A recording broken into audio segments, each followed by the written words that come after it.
Open Your Eyes is brought to you by the Belize Bank. Our country, your bank.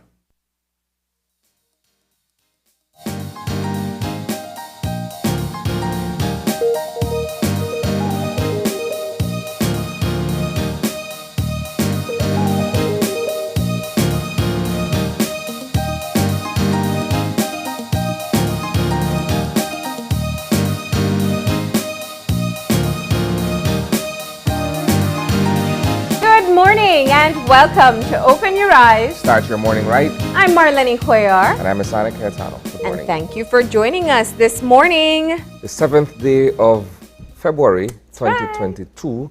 For anyone who's counting the days, we're 1 week away from Valentine's Day, but that's down the road somewhere. Ooh, I wasn't even there. So interesting that you talk of people counting the days. Well, yeah. If you are 1 week away, one of those really tricky dates that I wonder, when do people actually celebrate? Well, I think by and large, for the most part, everybody celebrates it on the day, so it'll be Monday. You're going to see a lot of people wearing red. A lot of flowers and bouquets being delivered. Okay. And chocolates and that sort of stuff. So this is a reminder to people to get in those orders, right? Yeah. I don't have to remind them. Trust me, Marlene. I think the women will do enough of that over the next few days. I don't know. But yeah, of course, that is next Monday. But there is a lot going on. So we want to get through our housekeeping for today. Find out what we can expect in our weather after we get you motivated to start your week. And so we're going to shift gears to our eye opener.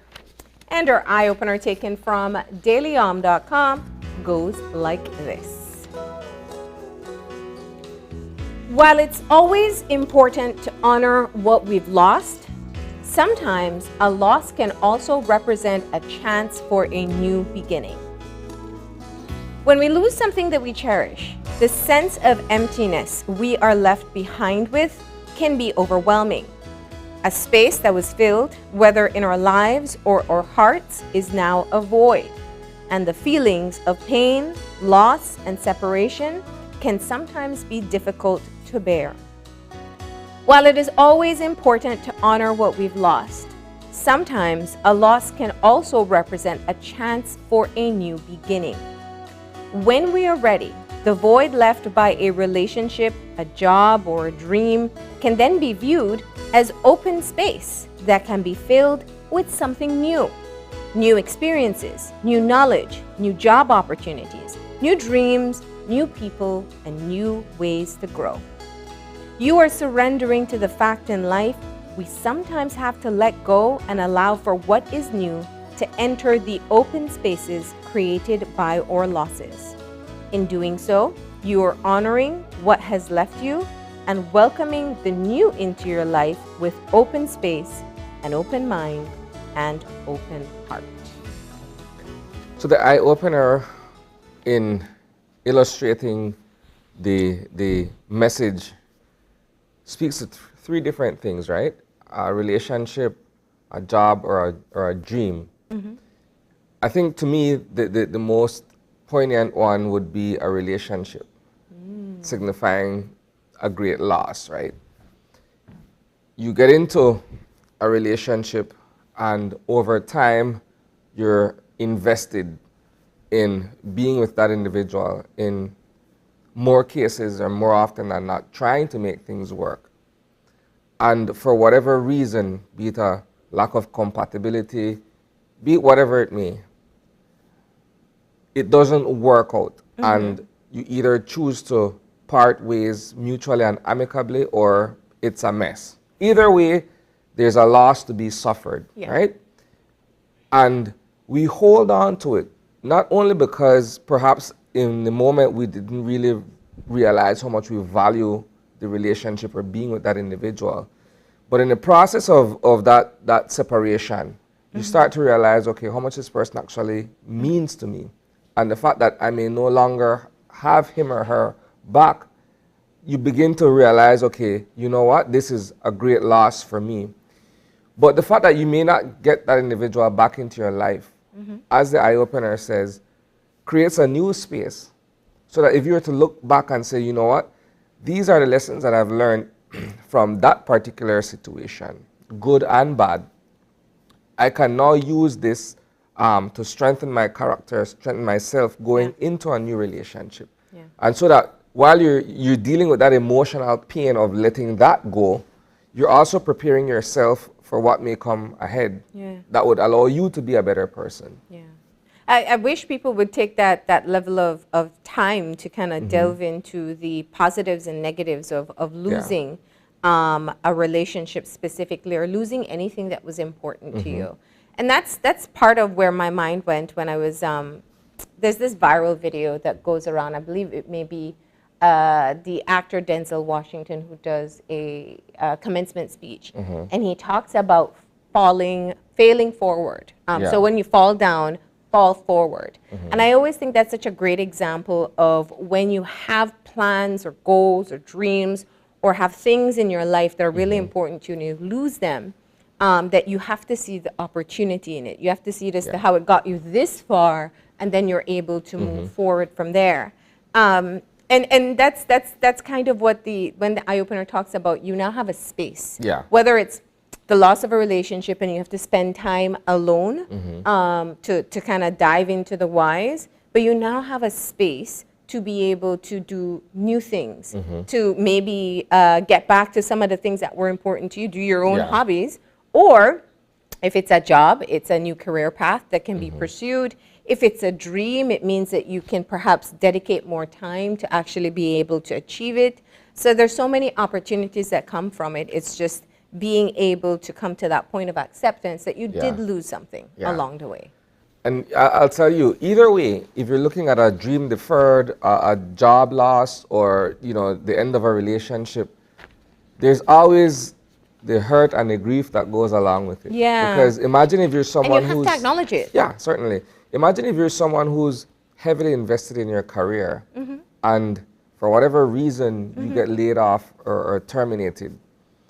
That's a difficult blow on many fronts. And so to be able to accept that this is where I am now, let it go, and start look at perhaps a new career path, or to do something that is equally as productive and gets you in the goal, is a way of looking at it from a half full perspective as well. And you know what, Isani, the best thing is, I think over the past year, we have featured so many people who became entrepreneurs after job loss. And they have discovered new talents that they have, new skills, or services that they can offer that people actually gravitate towards. So we have so many stories to be able to document that, from right here in our community, to even when you look at the global scale. So there are opportunities that come from them. But that's a great way to start off your Monday morning for today, especially if you're struggling with letting go. But from some motivation to our weather update for today, we have our general weather forecast from Angelia Guy. Light winds will support warm temperatures today. The 24-hour forecast is for skies to be sunny with a few cloudy spells today and clear to partly cloudy tonight. Showers will be isolated except for the chance of a few more occurring over northern areas. High temperatures today will reach near 84 degrees Fahrenheit along the coast, 86 inland, and 72 in the hills. Low temperatures tonight will fall to about 72 degrees Fahrenheit along the coast, 66 inland, and 60 in the hills. Winds over the open sea will be light and variable, blowing at generally under 10 knots. Low tide will occur at 8:26 this morning, followed by high tide at 20 minutes after 2 this afternoon. The moon will rise at 6 minutes to 11 this morning and will set at 7 minutes to 12 tonight. The sun rises at 6:22 this morning and will set at 10 minutes to 6 this evening. The outlook for Tuesday and Tuesday night is for mainly fair and warm conditions prevailing at first, before a gradual increase in showery activity starting over northern and inland areas in the afternoon and spreading to affect coastal areas in the night. And that ends this morning's weather report and forecast from the National Meteorological Service. All right, and that is Angelia Guy. Thank you so much for that update. So don't let that little coolness in the air this morning fool you.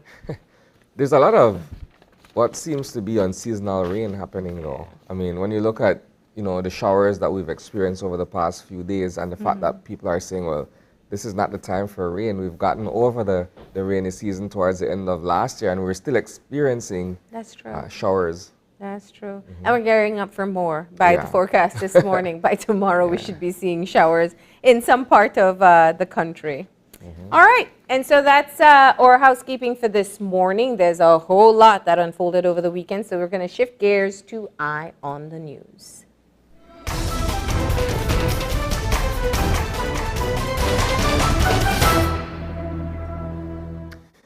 There are new developments to report on this morning based on a situation that we've been following for several weeks, Marlene.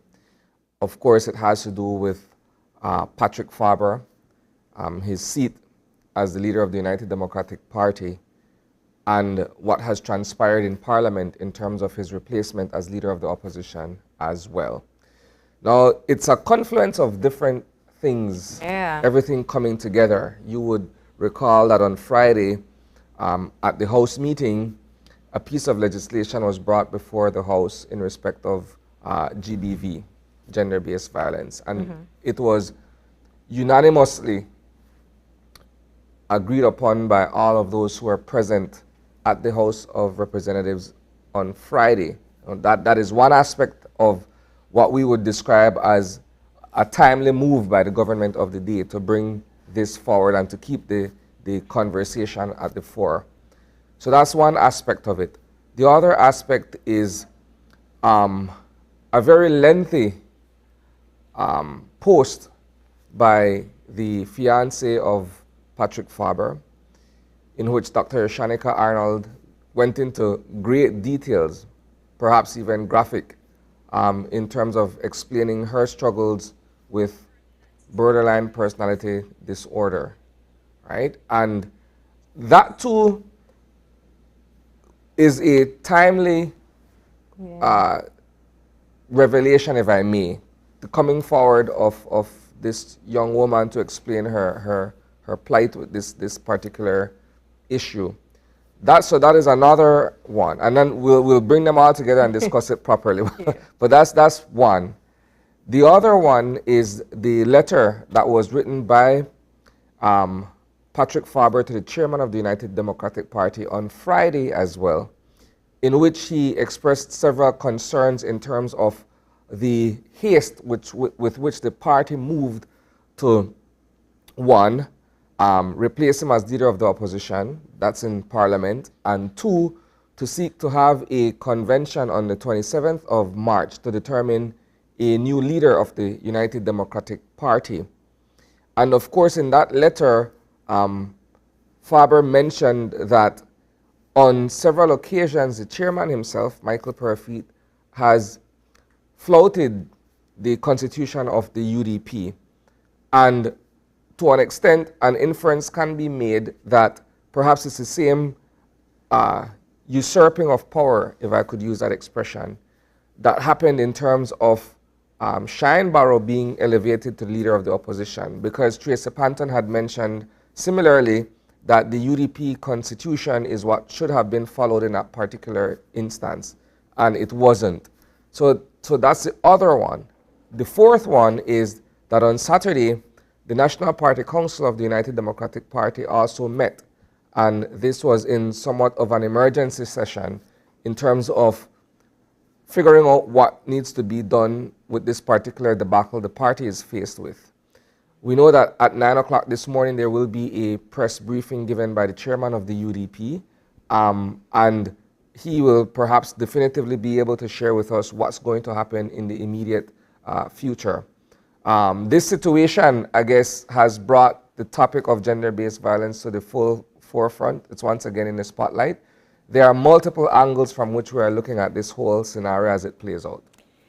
Yeah, and the development of what's been unfolding within the United Democratic Party, our opposition, especially since Friday. I have to say, there was a point where I was just saying they just need to do like deactivate Facebook because there were just all these comments and just bickering taking place publicly. Yeah.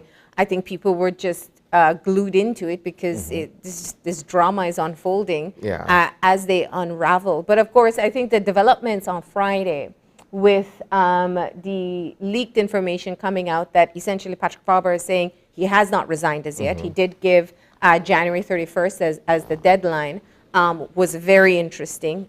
After it was somewhat, I think, accepted by all that he was going to follow through with the resignation, Yes. as he had said in his video address. If you'll allow me to interject quickly, Marlene, part of what was being relied upon is a fairly new piece of legislation in which it is understood that if there's a pronouncement as such, that you're stepping down from office or you're resigning from a job or what have you, if it's done electronically, in this case by means of a broadcast, that it stands to be so as a final or a formal notice, should I say. Yeah.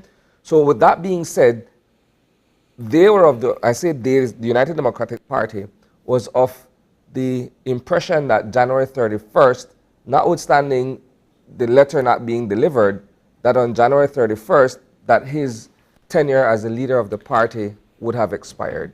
I just want to throw in two observations that I have made. One being that the physical letter with the resignation was one that was much speculated about early on. Yeah. And in fact, no less than the UDP chairman himself, Mike Perry-Feet, was saying, well, we don't know if he's going to resign. We don't know if he's going to resign from the leader of the opposition post or leader of the party. We had interviewed Honorable Panton on her bid for leadership, and she said she had full confidence that he was going to follow through with it, that it was just a matter of following through with the process. Yeah. So we had two very different opinions as to how this was going to unfold, and it seems that perhaps the UDP chairman had a bit more insight as to what was happening or why there was a delay in getting this physical letter going, because it was not delivered. And in fact, based on that leaked email, it is essentially Patrick Faber saying he has not tendered his resignation, so it isn't valid. Now, That's for the leader of the party. yes, The position for the parliament, that's based on a no confidence vote that the majority of his colleagues in the House agreed upon. yeah. Now, Dr. Arnold's post, I think, is one that we must handle. We as the public must handle with sensitivity for several reasons. Yeah. We're talking about two very taboo topics here. This shouldn't be taboo, but unfortunately it is. One, it's mental illness, and the second is gender-based violence. And a third, if I may, Yeah. is suicide ideation. But we'll leave that Yes. off the table for now. But that is part of the Yes, you're right. conversation. You're nonetheless. right. And I do think that, you know, I've heard so much commentary over what people think and feel and assume to be the motive behind it. Yeah. The thing is, we're in no position to say, one, whether or not she does or doesn't have a mental illness or who diagnosed her for that. If she comes out publicly and says, I have this disorder, I believe that it simply must be accepted. And this is me personally saying that because we are not her employers. We are not people who have to hold her accountable to anything. The details that she outlines and essentially just saying in summary that Patrick Faber was not a perpetrator in this sense. He was in fact the victim. That's kind of the summary of what that post was about, in addition to all the details. Now, the issue here is timing. The fact that the post was published on the very same day that Mr. Faber essentially says, I haven't resigned, and does not indicate that he is going to resign. Yeah. And his partner, who put forward this allegation to the police, now comes out and says, well, he wasn't the victim, he was the savior. The timing is what leads to so much speculation and so much doubt in what she's saying. But as I said, Dr. Arnold is not accountable to me for her mental health status or her relationship choices. But what she is saying is important because it does have an implication on how people have been viewing this situation between her and the former leader of the opposition, Patrick Faber. So, Well, the thing is, the mental health aspect of it is very, very sensitive. It's a very delicate issue to deal with in terms of, one, being able to make any comment along those lines without fully understanding the gravity of the situation and its effect on those who are suffering from mental illness. That's the first thing we need to put there. Can I just jump in with one point here? And I also, because I do, everyone knows that we talk about mental health on the show all the time. I don't want this to be perceived as feeding into the taboo. I'm just saying, because we can talk about mental illness, we can talk about mental health, we can talk about getting therapy, getting diagnosis, getting treatment, and people who live and function with mental illness, including borderline personality disorder, which people in this country do function very well if they're in proper treatment. So there is nothing wrong in acknowledging if you have an issue with your mental health. We all do technically, but some people have specific disorders. And there are patterns, much like diabetes has a pattern in your body. These disorders have a specific pattern documented in the manual for psychologists and psychiatrists that say a person with this disorder would exhibit this, and this. So this is a medical situation. I'm just saying her accountability to us on the validity of what she says is not necessarily something that I feel we are entitled to be able to dissect. But as I said, the timing of the release leaves for much speculation. And if we're to circle back to the political aspect and the ramifications of what has been happening, the party is once again a house divided. If you look at perhaps those who are in favor of, his removal as the leader of the party based on his own agreement to step down on January 31st, versus the number of people on the other hand who are still very much in support of his leadership, notwithstanding the scandal that has surrounded him, it once again shows that the party is deeply divided. And where we go from here, as I've mentioned, is something that the chairman will have to definitively share with us during his press brief this morning. I know that a lot of people keep saying, look, we need to have a strong opposition in the entire system of governance, at parliament in various levels. We need to be able to have a strong opposition. But you can't put a strong foot forward if there's infighting within the House. In this case, I'm saying House as in the United Democratic Party. This divide is deep. And I use, the specific example I use for that is that on Saturday, when there was this meeting that took place to essentially decide the fate as to whether or not Patrick Faber would be maintained as party leader or not, I was baffled. I don't know about you, but it was almost 50-50. The difference was what, one vote? 49 persons saying, yes, we can accept the video resignation. 48 people saying no. Given the public fallout of this issue, I am surprised that that's how divided they are on this issue. And that's what I was alluding to, the fact that, on one hand, you have people who are ready to see him go, and on the other hand, sir, you have people who are still very, very strongly in his corner. And so that is what creates the chasm within the party, right? You got to keep in mind, however, that this also, the latest development succeeds two meetings of the United Democratic Party. The Central Executive met last Tuesday, which was a day after Faber was supposed to have resigned or demit office, and then again with the NPC on Saturday, right? And so we're still not necessarily fully in the clear as to what's going to happen going forward, because everything seems so topsy-turvy within the party.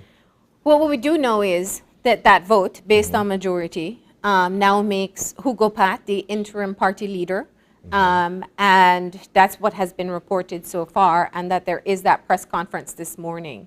There is also talk of the challenge towards the central executive of the party as well, that in fact their term expires in the next few days, and that there was a call for the election to take place over the weekend as well. Well, there's a lot, the dynamics within the UDP at this point is an interesting thing to watch. Some people may say that they're back again to where they were a year ago, where it seems that, you know, all hell was breaking loose within the party and it was imploding upon itself.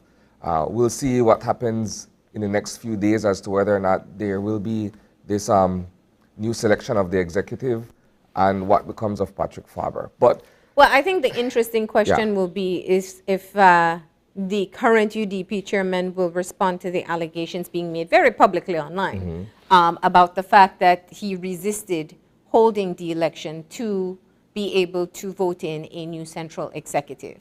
And can you imagine having to decide on a brand new leadership at a time where the leadership of the party itself is so uncertain? Yeah, it's very, very difficult headwinds to navigate at this point in time. That's as best as I could sum that up. I mean, it's a very turbulent time within the party, and we'll see where we go from here, Marlene. Well, it is, I know, as I said before, I think people have been tuned into all the social media accounts, just watching the play-by-play. It was a bit soap opera-ish over the weekend. But the core issue here, and I think we've said it time and time again, is that the opposition, the role of the opposition is a critical one in democracy. So the sooner they can get that sorted, the better off we will be in having them fulfill their role. On another note, and not to preempt what our conversation this morning will be, today, however, is the formal reopening of our terrestrial borders, the land borders at Santa Elena, which is in Corozal, the border between Belize and Chetumal, and of course the border out west, which is at Belize and Melchor, right? So that is important because for quite some time, our borders have remained closed because of the pandemic situation that we're still pretty much faced with. And so Belizeans now will have an opportunity based on meeting or satisfying certain criteria to be able to travel across the border and return back to Belize. Again, I say criteria because there are certain requirements in place, right, that they would need to be able to fulfill to be able to travel across our borders. Yeah, I've gotten a mixed bag of reactions here. Definitely the testing is of concern to people, the cost of testing and the potential positive diagnosis and what costs will come from that. We do know that you have to be vaccinated to be able to cross the border. I'd love to see whether or not we see any shifts within vaccination rates now, to see if people are getting vaccinated so they can go over to Chetumal for their tacos or beers or shopping mall experience, whatever it is that motivates them. But yes, this is an important, in fact, we're going to be talking to two representatives this morning to get more of those questions answered. But today is the official day where people are allowed to cross, and I imagine this weekend is probably going to be very busy. And I just want to put it out there as well that as part of our coverage of this reopening, that we will have a full story on what takes place at the border today and how travelers will line up and go through this process. I think being able to see that play out in real time or firsthand would give us a different perspective, because we're hearing certain things, there's a certain explanation that comes along with it, but being able to see, you know, people who are either lining up at the border and have them go through that full check and balance system is going to be an interesting one. Yeah, absolutely. And then, of course, at the House meeting on Friday, as you spoke about, domestic violence or gender-based violence, which is proper terminology that people use, was a key topic. I also found it really interesting, the presentation on code of conduct, including a code of conduct for representatives. I think the new leader of the opposition made a call for persons in public life, elected officials, to be held to certain moral and ethical standards, if you look at it from that point of view, in terms of the way they carry themselves at home, on the job, elsewhere in the public. And I think it's perhaps a step in the right direction in terms of being able, and maybe it's belated, that's arguable, but it's a step in the right direction for us to be able to hold the people that we put in office to certain account and to certain standards. Yeah. I do agree. I think just the behavior in the House we've talked about time and time again. We must, of course, make note of the fact that there was unanimous support Yes. for this issue here, including allocation of resources to be able to assist. This has been a long-standing problem in our Yeah. country. We have absolutely no doubt about that. There is some data that shows us just not even from persons who've been victims, but just the perceptions that we have about gender-based violence alone is something that has to be addressed. So it surely isn't cheap to get in and try to reorient people's values to understand that it is not okay to allow for these types of circumstances to happen within relationships. And that starts early, and it also happens at an intervention level. Yep. So, yeah. All right. So that rounds out our discussion for this morning's Eye on the News. Do remember, these and many other stories will be brought to you at 6 o'clock this evening on News 5 Live and on social media via Facebook and YouTube. That does it for the Eye on the News.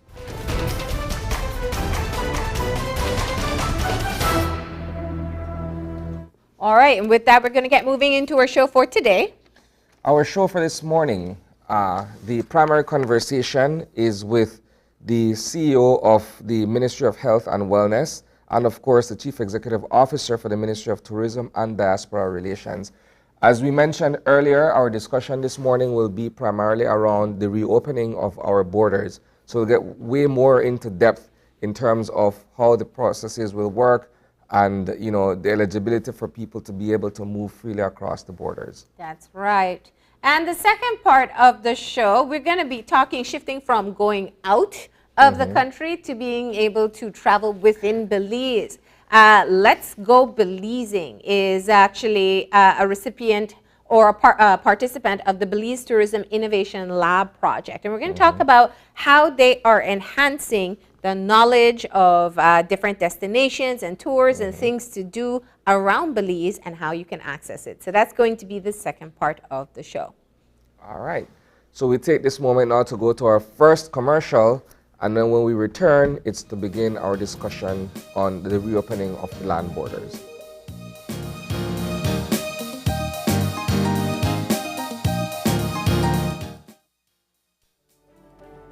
We have been a partner with Smart for over 10 plus years. We have a full Smart plan we use as our major driver for our business. We have a service that rolls over in that if you call one and it is busy, it rolls over to the next line. So once you call us, you can get us at any time. Before we got this Smart service, we were paying upwards of nearly $2,000 in phone bills. Since we've had our Smart service, we pay an average of about $600. So we've had tremendous saving, more than 50%. For the businesses, if you want to save money, switch to Smart because it is far more cost effective and the service is excellent. Smart continues to be innovative in bringing new technology and meaningful savings during these challenging times to businesses across Belize. Sign up for our VoIP technology or broadband packages and save more. It's almost lunchtime and Alice is getting hungry and forgot to bring cash. She remembers that eCash now has a geolocation feature in which she can easily view the eCash merchants near her, especially restaurants. Her co-workers also ask her to order food for them. Chicken chow mein, please, and a Coke. The merchant sends her the payment link. She taps confirm, and within a few minutes, her food is delivered. Alice then views her transaction history and taps on the transaction recently made. Then taps the split the bill button where she selects the unevenly option and moves the bar to the desired amount per person. The request is then sent to her friends. Her colleagues accept the request and are ready to enjoy their meals. Geolocation and splitting the bill via eCash make Alice's life a whole lot easier.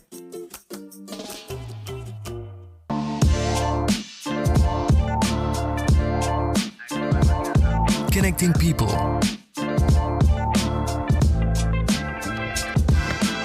Creating memories.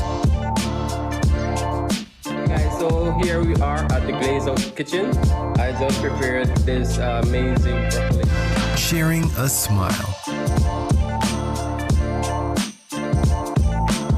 NextGen, the ultimate digital experience.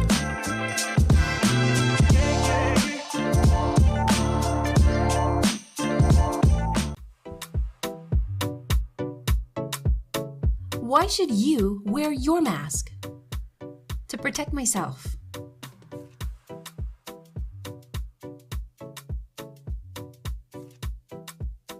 My friends.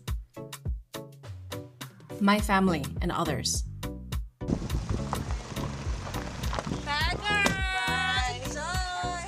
I wear my mask because I love my grandparents. With so many reasons to wear a mask, we continue to advise persons to wear a face mask properly, covering both nose and mouth. Together, we can keep Belize COVID-19 safe.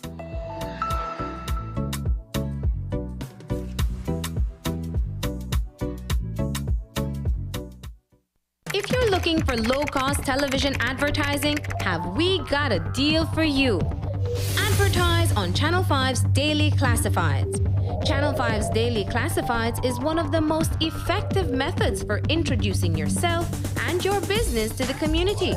Use our Daily Classifieds to recruit employees, promote specials, promote your products or services, promote a business opportunity, increase traffic to your website, and advertise items you have for sale.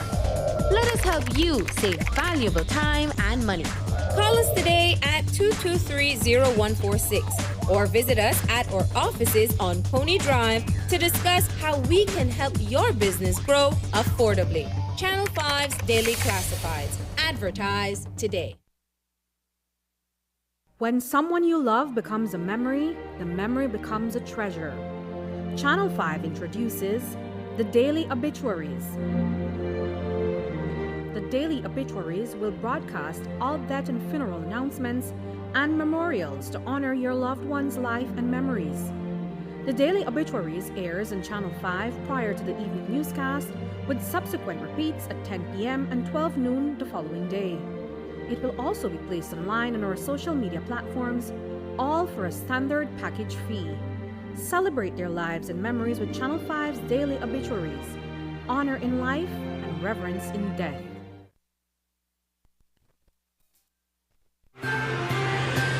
Today's COVID update is brought to you by Fulltech Systems, your technology center, where you'll come for the price but stay for the service. And welcome back. We are joined for our first conversation this morning by a pair of chief executive officers who will be discussing with us the protocols in place for the reopening of the northern and western borders. That being said, in studio with us this morning is CEO Nicole Solano of the Ministry of Tourism and Diaspora Relations. Good morning, CEO. Morning, Isani. Morning, Marlene. Good morning, Belize. Joining us virtually via Zoom is CEO Dr. Julio Sabido from the Ministry of Health and Wellness. Good morning, CEO Sabido. Hi, good morning, everyone.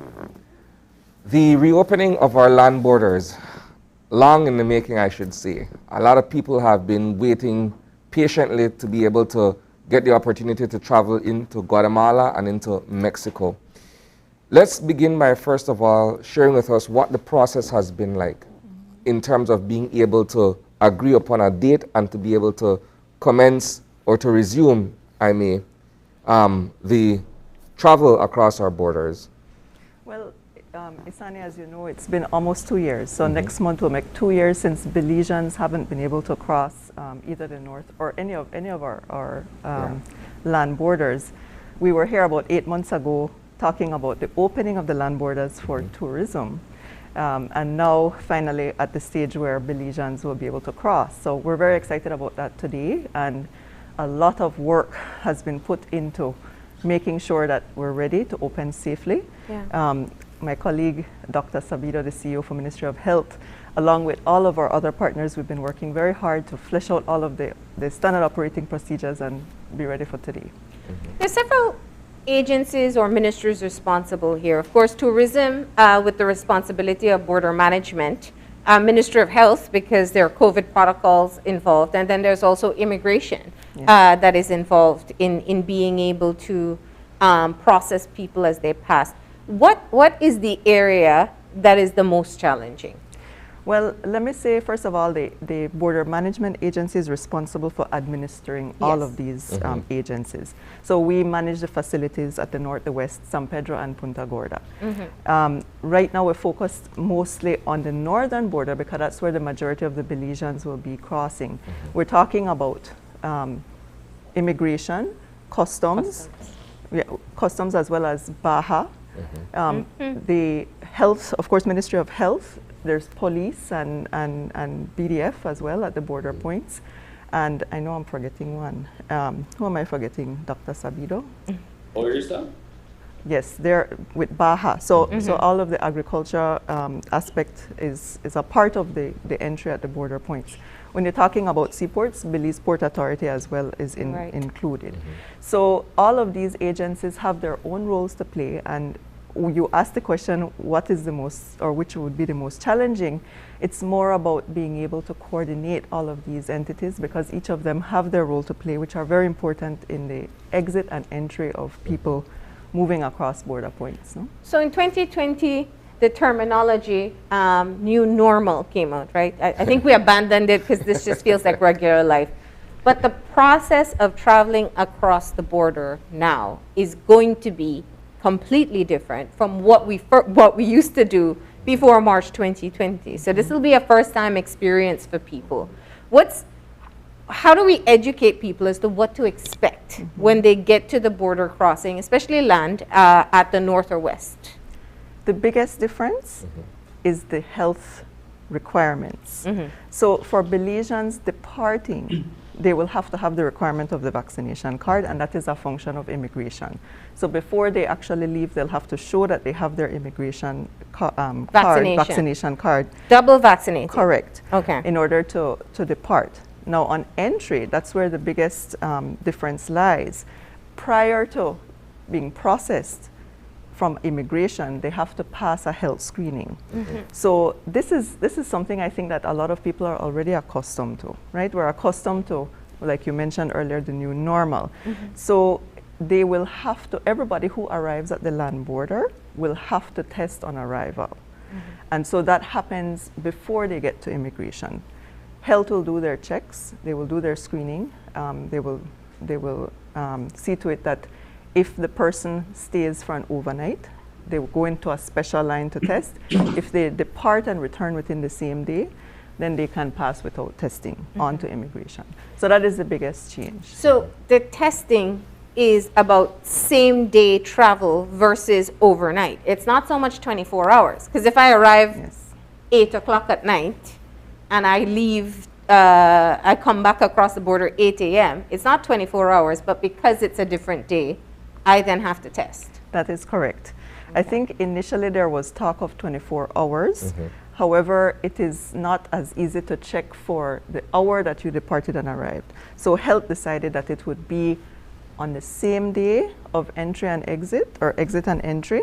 You don't have to test. Once it is at another day, whether it's the next day or any following day, then testing would be required. Let's get Dr. Sabido in on the conversation at this point. Perhaps you can also provide some clarity on this matter from your end as the Ministry of Health. I think CEO Solano explained it nicely, but once, with regards to testing, once you overnight, you will be required to test upon re-entry. As CEO Solano just explained, there is it's difficult for us to determine time. Immigration does not put a time stamp on the passport. So for us at Health, it will be difficult to determine 24 hours or more. So we decided to go with overnight. But So there will even be- one overnight you have to test? That's correct. Okay. Now let me ask, Overnight. One overnight, two overnights. I mean, the limit is, the limit is one, and anything above that, you will have to test. so let me ask about children. What is the protocol for children? There is a group of children that can be vaccinated, not all are, and there is, of course, those under 12 who do not have access to vaccines. What's the protocol there? The protocol is that those 12 and above wanting to exit will be required to present their vaccination card, and they must be fully vaccinated. Obviously, those under 12 we will not be requiring any proof of vaccination. There are no vaccines for that age group currently in country, so we cannot demand that from that age group. And will children be subjected to testing upon their return? They will be subjected to testing. I think the protocol says 2 and above. It's the same thing that international standards are requiring. Now, the question about the potential of having COVID before you even leave the country is one that I know people have been asking. Will you be turned away if you show up to the border and you are symptomatic? I have a flu and I'm trying to get across the border. Immigration will not be screening for any signs or symptoms. I mean, that's not their purview, and we will not have health at the point of exit. Though, and I'm glad you brought that up, we are recommending that people with flu-like symptoms do not travel. Because upon entry, even if it's for one day, and health screens them and they have signs or symptoms, they will be required to test. Let me ask you this, Dr. Sabido. I go over into Guatemala or Mexico, spend a night or two, and upon my return to our border, I get tested and I return positive for COVID-19. I live in Belize City. What happens at that point? Do I go into quarantine elsewhere? What takes place at that point? No, you will be required to quarantine at home. I mean, we don't have any quarantine facilities for Belizeans at the moment. You will be required to go home, quarantine there, and quarantine isolate at home. Okay, if I could add to that, what about the issue of persons traveling on public transportation? So you're tested positive or whatsoever, you're telling me that I can get home and quarantine at home, but I'm traveling by bus. What takes place there? I think the Ministry of Health will have to have something in place. Dr. Diaz alluded to something to this in one of your interviews last week, that they will have to either take a gold standard cab or something to get home. Okay. Especially those traveling on public transportation, because I mean, it poses a risk for the rest in the public transportation vehicle. I just wanted to add, Isani, to that point, and I think that indeed Dr. Diaz did mention that in planning to depart the country, it is going to be, the responsibility will be placed on the traveler. You have to realize that in crossing the border, you may incur additional expenses beyond what you expect if you test positive on return. And that screening will be able to determine, how you move depending on your mode of transportation. If you have flu-like symptoms like Dr. Sabido mentioned, it's not in your best interest to go, because maybe you'll have COVID or you might turn out to test positive and then have to incur those additional expenses upon return. So I'm really interested in this. Something has to be done when you test positive. This is very naturally a situation that you went through many different options. At one point, I know with air travel, there were designated hotels that were allowed for positive persons to quarantine. I'm just thinking, paying for a gold standard hotel, let's say I'm from Cayo, a gold standard taxi, to take me back to Cayo because I am knowingly positive is an incredible expense. Have you looked at all other options to perhaps ease this situation? Well, let me say in terms of the quarantine hotels, that is still in place for tourists. So there's a differentiation between a foreign national and a Belizean who can come and quarantine at home. If there's a foreign national that tests positive on arrival, they obviously have no home to go to. So there's a list of gold standard hotels that are willing to receive positive tourists for the purpose of quarantine. So that is in place. Now, to your point on the cost, yes, indeed it is, which is why Belizeans have to take that, you know, that precaution and know that if they're not willing to make an investment like that, that is the current regulation, because you cannot have someone who has tested positive return to that you know that is known a known positive case return to a public transportation. Of course, of course. And if I'm the only one who tests positive in my family trip? Similarly. I will have to separate from them. That is the current regulation according to health. Marlene, but just to add to the cost of the taxi that you were saying, if you look, they will have to quarantine for 10 days. So going to be more costly to stay at the hotel for 10 days. True, true. I'm trying to figure out if people will have options at that point in time. But clearly, you have gold standard taxis who are going to be stationed there for this eventuality. And it's probably going to happen. Well, gold standard taxis have been there since tourism opened in June or the end of May, and that will continue. I think the idea really is to remind the public that the borders are open, yes, but there's a lot of conditions. So are you going to take that chance? If you need to move across the border for whatever reason, the border is open and you have the opportunity or the capacity to depart, but knowing that you may have to undergo certain additional conditions if you test positive on arrival. And Dr. Sabido, what of contact tracing for other persons on the bus, for example, if one person is identified positive? Sorry, repeat that. Contact tracing. If someone is sitting next to me on the bus and they test positive, I'm a close contact. Correct, and contact tracing will be done. It's good that you brought that up, because not only for those on the bus or on public transportation, but it also serve a screening upon re-entry also serves as a form of enhanced surveillance. So, for example, if I go out and I have flu-like symptoms, no one catches it. When I come back in, I am going to be tested and I will know my status then.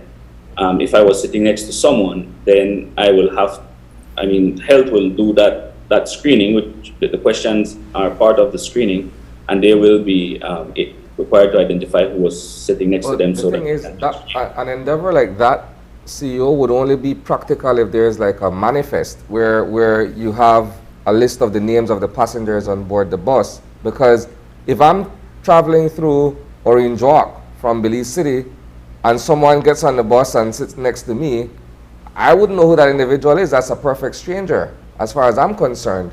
But if the bus conductor or someone who either administers a ticket or whatsoever gets a name, at least you'd have a starting point, a name and a seat number or what have you, then you'll have a starting point. Yeah, you're perfectly correct. And sorry, I'm taking note of that because it is a very good recommendation that we will have to iron out with health and transport and maybe tourism.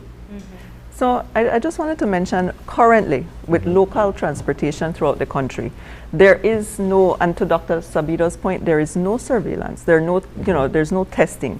So there are people that move across the country right now on public transportation that have no idea if there's someone sitting next to them who is testing positive. In this case, or do they know if they are positive? So in moving across the border, it is an extra line of defense for testing and surveillance, so that there is then the opportunity to know, whether you're positive or negative. Now, as Dr. Sabido said, I don't know that they're actually at the point of doing the contact tracing and having a manifest of those people aboard public transportation crossing, but the health has said that they have to wait. You have to wait for your results, and so if everybody's on the bus, that is also another way in which to know, well, you know, I was sitting next to this person, I need to look out. I tested negative, but I need to monitor myself for symptoms or test in a few days if I feel I was particularly vulnerable to catching COVID by sitting next to them, no? Yeah, yeah. Now let's dive into the testing protocol. Of course, the biggest criticism is the cost of the test upon return. And this is, of course, you get tested. Once you've spent an overnight, if you're coming back the following day, you will be required to test. The cost of the test is the $100. Was there any consideration given to allowing people to test in Mexico and bring a result over with them? No, there's no consideration for that, Marlene. We had that issue when, I don't know, about a year ago, and people were falsifying results. People were coming across with results that people just bought and they didn't actually take the test. I hear you about the cost, but what we have to take into consideration is that in that cost is built in the use of PPEs by the provider, overtime, transportation, logistics, the hiring of staff. So, I mean, it's a personal responsibility. If someone wants to go over and they're willing to pay, then, but obviously they have to be willing to pay if they're going to spend the overnight.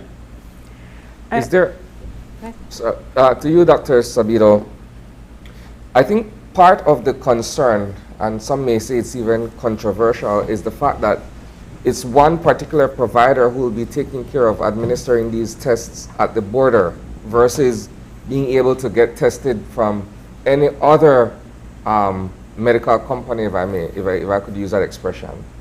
Yeah.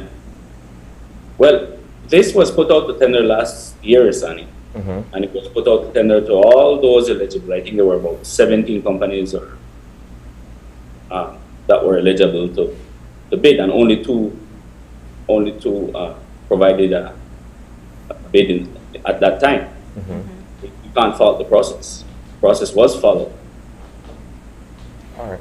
Well, let me come back to this for a moment, because the testing at the border, as you said, the concern was that people would falsify their report. In other words, they'd buy a piece of paper that says they are negative for COVID and bring it in. But that it can also be argued that can be done at the airport, where there is air travel. So what makes the tourists coming in on an airplane eligible to bring a report that you trust versus someone coming over from Mexico or Guatemala? Well, I think it's more based on the experience. We haven't had, at least as far as I know, that experience at the PGIA. People have to present it, and if we suspect it's at the PGIA, if we suspect it's false, then they have to prove.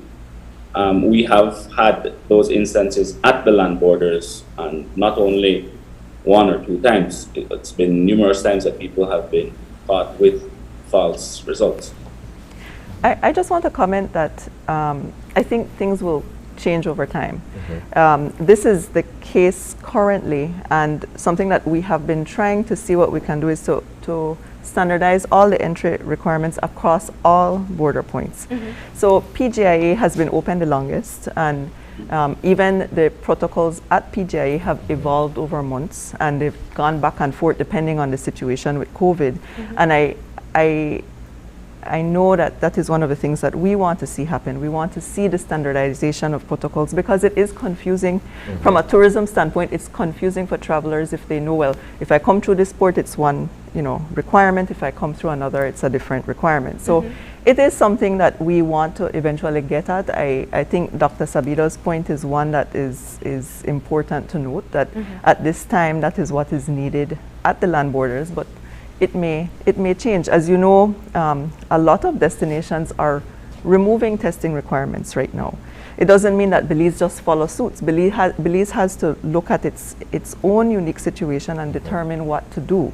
But we are, from a tourism standpoint, looking at what our competing destinations are doing, and we continue to raise that with help to see where we need to go in that regard. What's the compromise there? Is it the same protocol for tourists traveling overland? Yes. So they test at the border? Yes, all tourists, and that has been the case since the borders have been open. I noticed you were showing some images. Those images are actually from this morning. It really was only over the weekend that a lot of changes occurred at the northern border, so that testing can now happen up at the pre-screening area by OIRSA. Before, testing happened down at the main building. But now the capacity to screen and test has been moved up to that pre-screening area.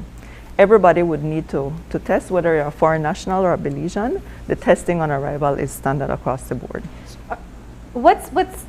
How many people are going to be deployed at the border? Because I'm thinking you have 2 buses that pass. That's what, 100 people minimum? Let's say 64 persons per bus. Yeah. And a 2-seater. Well, about 120. Yeah. I want to say that the images that we shared from this morning are all private vehicles, because I was in touch with the CEO from the Ministry of Transport, who has informed me that this week they are doing the discussions and negotiations with the bus lines, right? So you should not see today buses passing. Right now you will see, they told me it was like 6:10 this morning, and I had heard that 15 cars had already passed. So people are moving early, and they're already moving, no?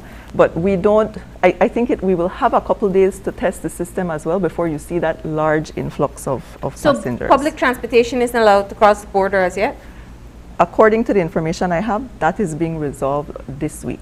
Okay. Yes. What you've described, excuse me, what you've described earlier is what we would term a multi-sectoral or multi-agency approach to reopening the border.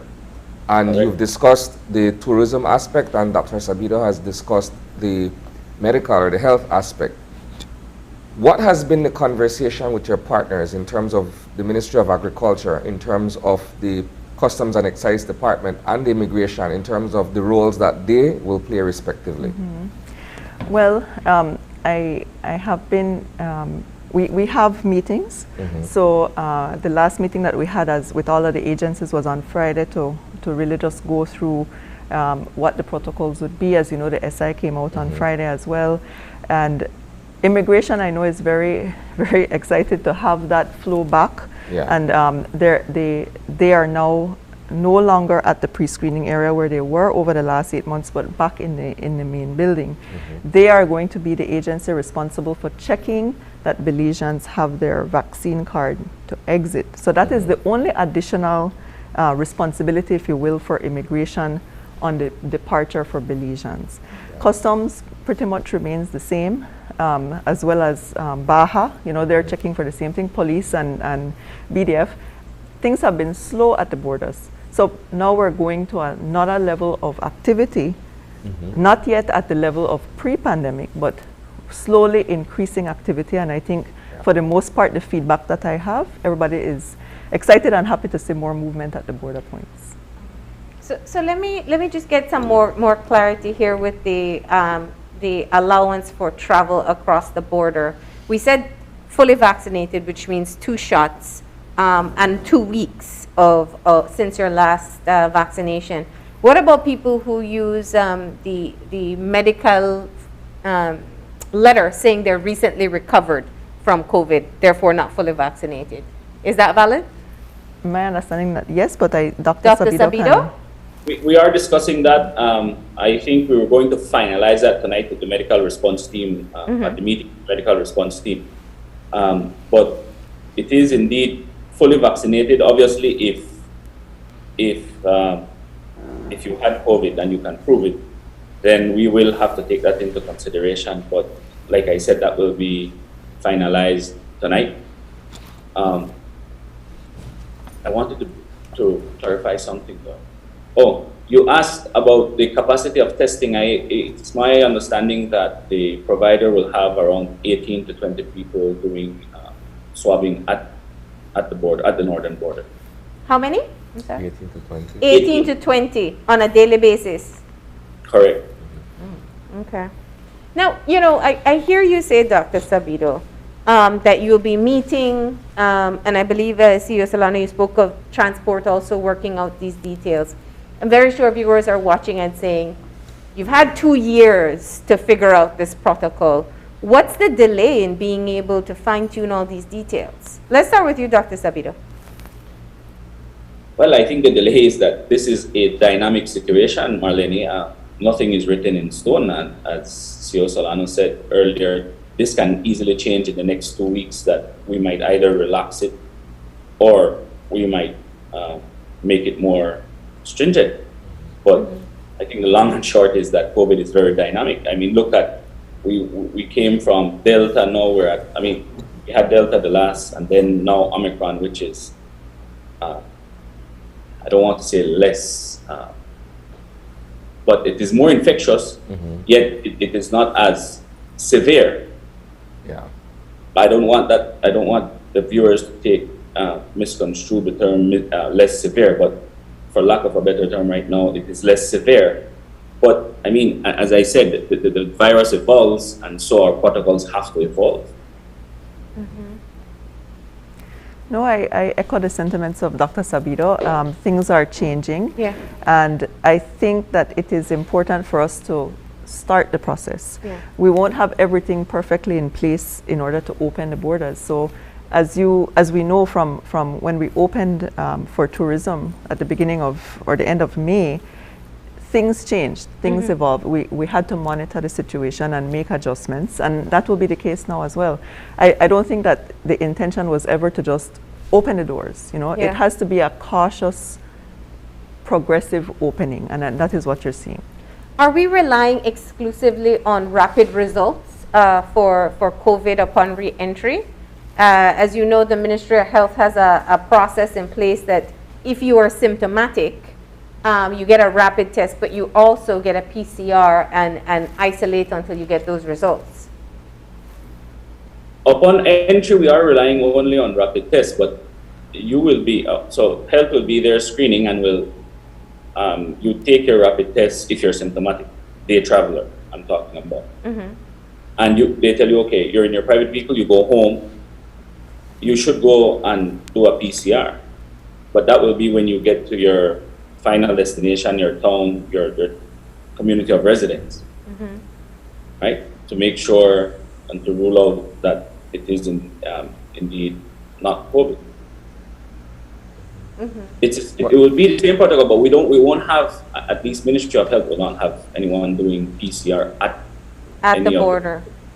You've acknowledged that this is a fluid and dynamic arrangement, so to speak.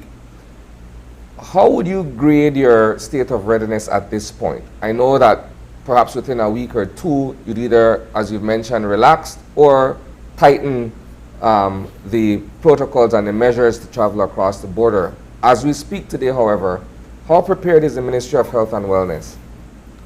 I'd say about 95% prepared, Isani.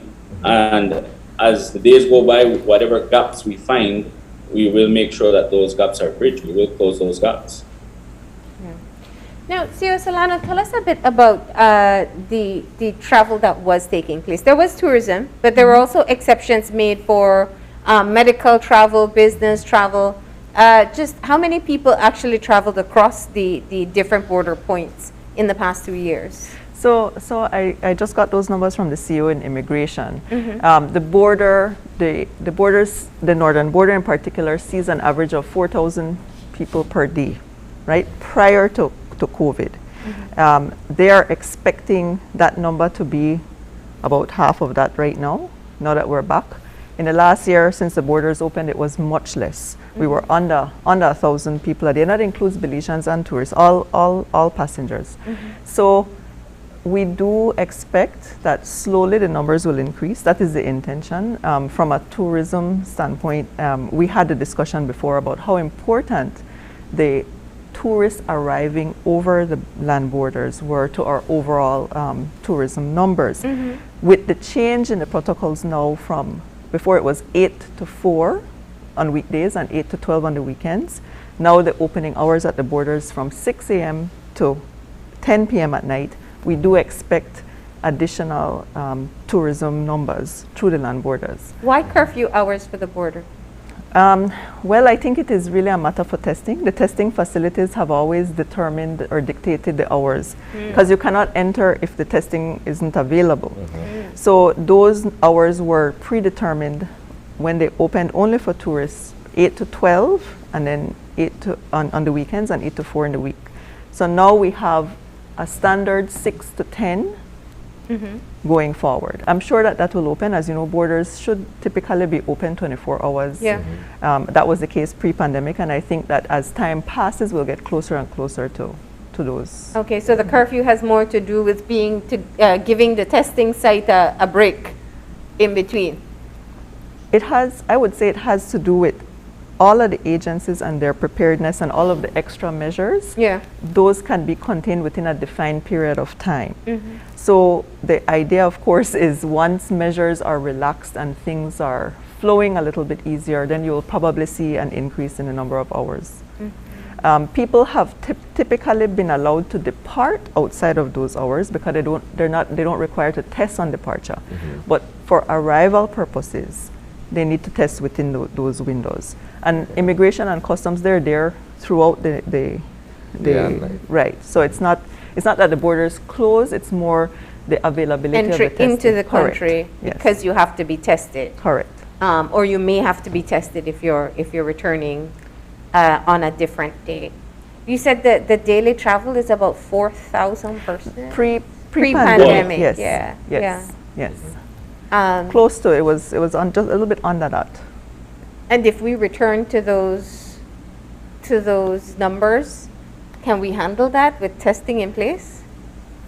I think that people will not. I don't see us returning to those numbers. Those numbers include tourism as well. Okay. And a lot of the travel for tourism over the borders is dependent on the charter buses and all of this that haven't returned yet. So we do, from a tourism standpoint, hope to see that growth in that segment as well. It's important to not only the overall tourism numbers, but to some specific segments within the tourism. What's been the response from tourism standpoint, that is, by travelers having to face these protocols coming into the country, possibly quarantining at a hotel in Belize instead of touring? It's not easy. I think anybody that travels in a pandemic expects additional protocols, additional wait time, additional screening. It is something that travelers the world over have become accustomed to. Yeah. Whenever they're moving across borders, there are new measures, and each country has a different protocol or different protocols to follow. We have not seen the return at the land borders as we've seen at the PGIE. The protocols at the land borders are a little bit more stringent than they are at PGIE. As you mentioned earlier, testing on arrival is required at the land borders, whereas you can bring in a negative test at PGIE. That could account for some of the reason why we have seen more along the lines of a 20% recovery at the land borders for tourism and an 80% recovery at the PGIE. So we're hoping these changes will help us in tourism as well. And then, I mean, the number of tourists that we've seen traveling over the past year? We have seen about, pre-pandemic, we were getting about 500,000 roughly tourists through all border points. Okay. And in 2021, we were at about 60% of that, right? So we're talking about 300,000, 50%, close to 50%. The recovery was between 40 and 50% projected. And we didn't see those numbers recover at the land border, and that affected overall tourist numbers. So you recovered at almost 50% without the usual traffic at the land border? That is right, yes. Okay. Yes. I mean, a big part of it, I'm sure you know, is going from a country like Mexico, where regulations are limited. There's a lot more freedom in what you're able to do versus what we have in place in Belize. Exactly. And I think that was a decision, as we've been saying, we're guided by health and the decisions that are made in order to, put safety in place for Belizeans and travelers. So I think as we go forward, we will see adjustments, and we just make those adjustments. What considerations, if any, have been made in respect of, if you look at the state of Quintana Roo, they have certain indications based on the prevalence of cases and what have you in that particular state. I think up to last week they were at the amber phase or what have you. Yeah. So we're opening our borders when it's arguable that the number of active cases in Chetumal, since it's within Quintana Roo, but it's the primary destination for most Belizeans, it goes as far as Chetumal, that those cases are on the rise there. What considerations are being made for that? Perhaps this is for Dr. Sabito? Yeah, before I forget what Marlene was saying just now about Mexico not having strict regulations, I just like to remind the viewers that the old adage of when in Rome, do like the Romans. In this case, don't do that. Thank you very much. Yeah. Make sure that you continue to practice your public health and social measures. Wear the mask all the time. I'm sure that when they get over there, people might be without mask and they might say, well, I won't use mine. They need to think about themselves and their family and their fellow nationals when they come back home. And so please continue to practice all social measures, public health and social measures when you go over to Mexico or Guatemala. Yeah. With respect to the border opening,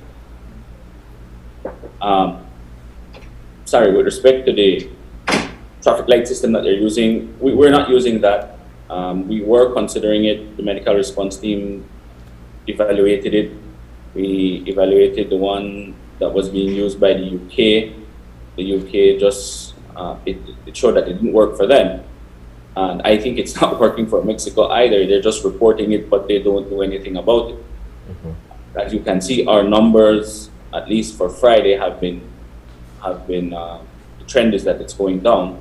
We hope that people will continue to be careful, be cautious, and continue to follow the public health and social measures, even over there, so that when they come back, they don't contribute to they don't contribute to increasing the numbers here in Belize.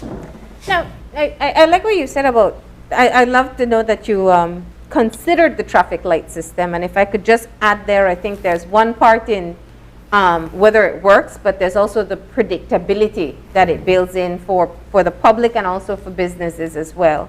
But is there a plan in place that if, for example, there is an escalation of cases across the border, or if we start to see that the majority of the tests or a large number of people testing coming in test positive, is there a response system already in place as to changes that may come into effect?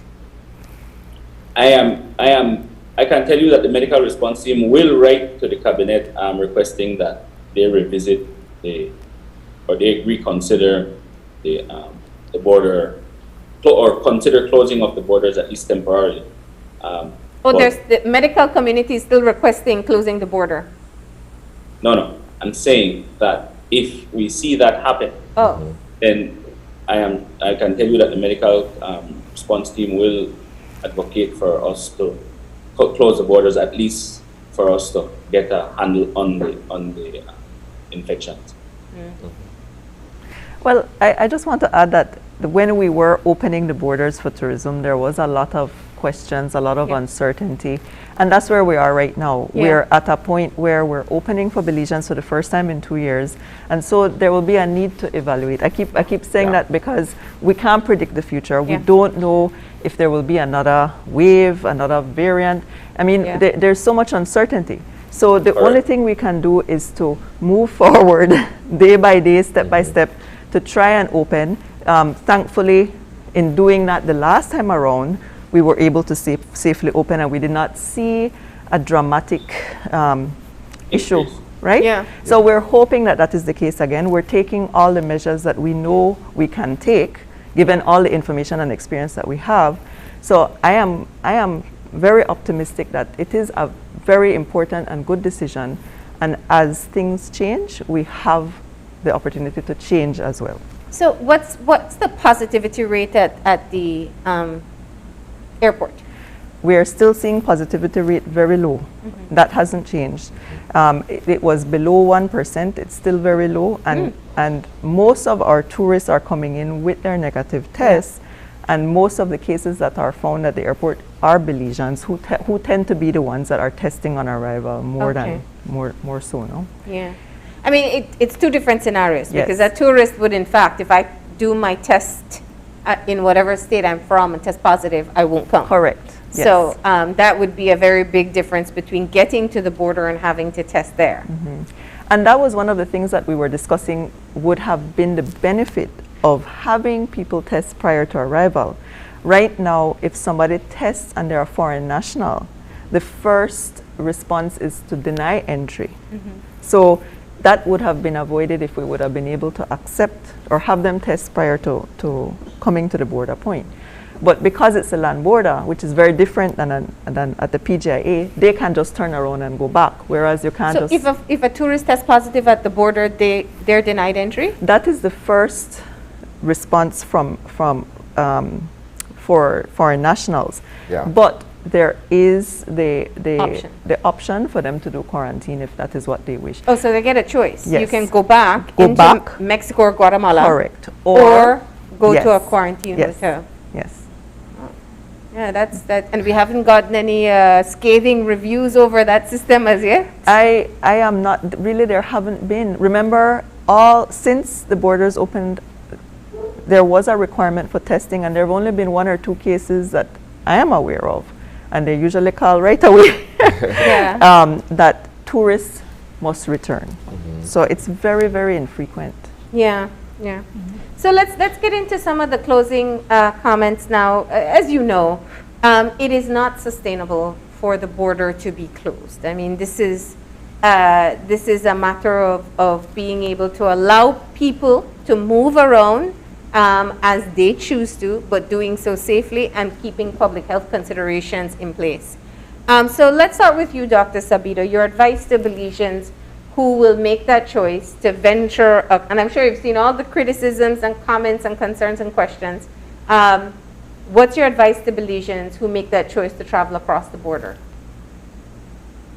My advice is that, first of all, if you have flu-like symptoms, don't postpone your travel as much as possible. When you are in either Mexico or Guatemala, please continue to practice your public health and social measures, even if they're not doing it. As I said, it's personal responsibility, and you need to take care of yourself, your family, and those close to you. CEO? Well, of course, I want to see safe movement across the border points. As I mentioned earlier, we have seen activity already since 6 o'clock this morning, and I'm sure that has increased. I know. over the last people hour. were waiting in Corozal to cross early this morning. Yes, Yeah. yes. The sentiment is that as of today, we will have a lot of same-day travelers. So I really look forward to that additional movement across the borders, but it's important for us that the movement is done safely and orderly, and that over the coming days and weeks, we will continue to evaluate and make adjustments. So just for the public to realize that if there are adjustments in the public health regulations, to expect that if that is what becomes necessary, no? Okay, and just to be clear, these are protocols that will be in place at the northern border, western border, and the seaports. We got PG crossing, San Pedro crossing, Yes. Dangriga too. Yes. Well, the border points that we are responsible for at border management are Northwest, San Pedro, and PG. Okay. So the Port Authority has informed me as well, similar to the situation with transport, that they are in communication this week with those transfer services for international movement across the seaports. So we'll see that start to pick up as well over the coming weeks. All right, so that rounds out our conversation on the reopening of the borders this morning. We'd like to say thank you to CEOs Solano and Sabido. Thanks for having joined us this morning to share with us additional information on what we need to know going forward. With that, we'll take a commercial break, and when we return, it's Let's Go Belizeing. Stick around. This COVID update was brought to you by Fulltech Systems, your technology center, where you'll come for the price, but stay for the service. Working off-site doesn't mean you have to be off your game. Studies have shown that simply adding a keyboard and mouse to your laptop increases productivity by 26%. Add a monitor and you'll be 35% more productive. At Fulltech Systems, we have what you need to enhance your remote work or e-learning experience. With devices such as headsets, video conferencing monitors, webcams, keyboards, mice, docking stations, all with the brands you trust. Keep connected with collaboration tools like Microsoft 365 Suite and Kaspersky and perform efficiently no matter where you are. Fulltech Systems, your technology center, where you'll come for the price, but stay for the service.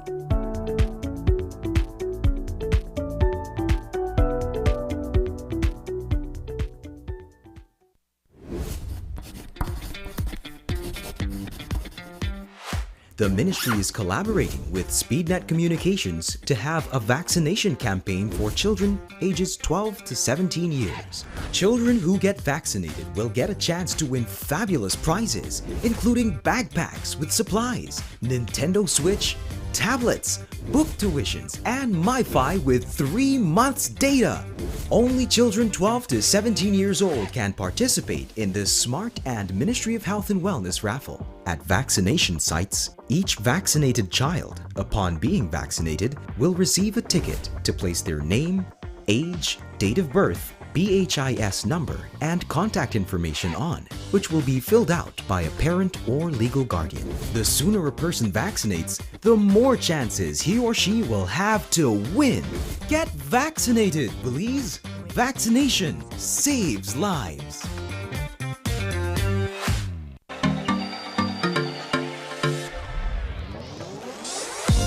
I chose Galen because of its strong reputation. Great scholarships. I came because I can take all my classes online. It is what I need to take me where I want to go. To learn more about our various programs, visit our website at www.galen.edu.bz or email us at admissions@galen.edu.bz. And come soar with the Galen Eagles. If you're looking for low-cost television advertising, have we got a deal for you? Advertise on Channel 5's Daily Classifieds. Channel 5's Daily Classifieds is one of the most effective methods for introducing yourself and your business to the community. Use our Daily Classifieds to recruit employees, promote specials, promote your products or services, promote a business opportunity, increase traffic to your website, and advertise items you have for sale. Let us help you save valuable time and money.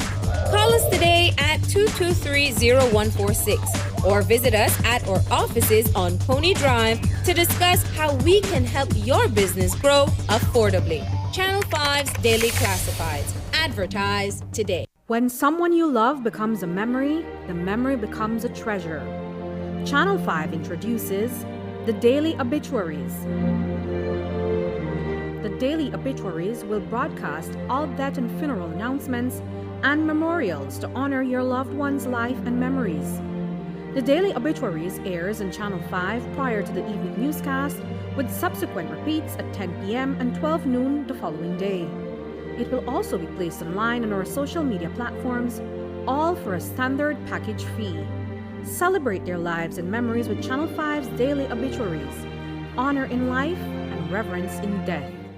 Whether you're at home, on the road, at work, or at school, if you see news happening, or suspect that something might be up, call or text the Channel 5 News Belize tip line at 672-5555. You don't have to give us your name, just give us the tip. That's 672-5555. Call or text us so we can check it out.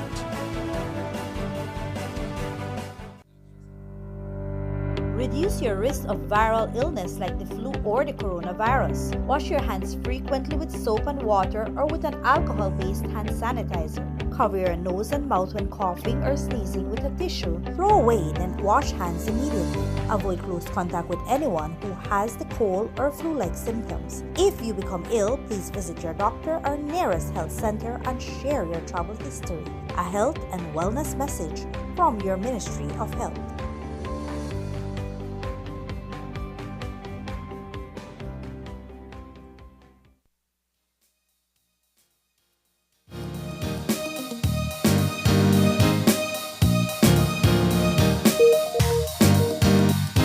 And welcome back. Our second conversation this morning is one that I'm curious to find out more about. We have been joined virtually by 3 representatives of Let's Go Believing Limited. We have with us the Chief Executive Officer, Maria Mejia. Good morning, Maria. Hi, morning. We also have the Chief Technology Officer joining us via Zoom, Abner Mendoza. Good morning, Abner. Good morning, Isani. And of course, the project coordinator, Ferdy Cab. Good morning, Ferdy. Good morning, Lizani. How are you? I'm good, brother. Okay, so let's go Believing. Let's talk about that first of all, and the concept behind this particular initiative. And then secondly, we go into IDB's involvement. Thanks for having us, Isani and Marlene, this morning. Let's Go Believing is the name of our company. So we're trying to, we're a tourism technology company. Okay. But separate from that, or I guess together with that, we last year, or 2 years ago, actually, almost 2 years ago, we had submitted our proposal as a response to the IDB Beyond Tourism Innovation Challenge. And so what we're here this morning to talk about is, in fact, what's happening, the status of that project and where we are within that project. The Tourism Innovation Challenge was an initiative by the IDB together with the UN World Tourism Organization. And it was an effort to see how we can reimagine tourism post-COVID. So our proposal was submitted, was accepted from among 214 proposals that were submitted, and we were one of 18 that were accepted for financing by the IDB. I don't know if you want me to get in now into the details of it. No, can I step back for a bit? Thank you so much for being with us, and congratulations on being included in the project. I know we spoke with, Let's Go Believing a few years ago when you first started. And if I recall correctly, it was an online hub for people to be able to find anything in Belize related to tourism. So if it was a tour, if it was a hotel, if it was a nighttime activity, they'd be able to get it on Let's Go Believing's website. Talk to us about what the uptake was like since then and how it's progressed. Do we want to get Mary in here? Maria. Hi, Maria. Sorry. Yeah. It's okay. Hi, morning. Yes. So since our company launched in 2018, I think our primary objective has always been innovation, and we concentrate on creating products and providing services that will not only stimulate the use of technology, but make it accessible to everyone. And that was like the goal behind Believing.com, which was our first service to say that we were providing. And now it has become one of the largest marketplace for tourism services in Belize, including tours, shuttle services, and We even have all the premium hotels listed on our platform as of now. In addition to that, we also provide different type of technology expertise, including a platform called Belizeing Payments. We provide digital marketing services to our partners. And in addition to that, in 2020, we also launched the first Belize Travel Cast, which is a podcast that we host, and we talk about different travel trends, different things that are happening within the sector here in Belize. So that's how the company has evolved over the last 5 years, to say. And this project is actually a new initiative that we're working on, but falls within that same mission in mind, which is to ensure that we provide stimulate the use of technology, and in addition to that, we make it accessible to everyone. What has been public interest and participation in this initiative? Well, the project itself recently started to some extent, which is one of the reasons why we're currently building awareness for it. Yeah. The agreement was signed in May of last year.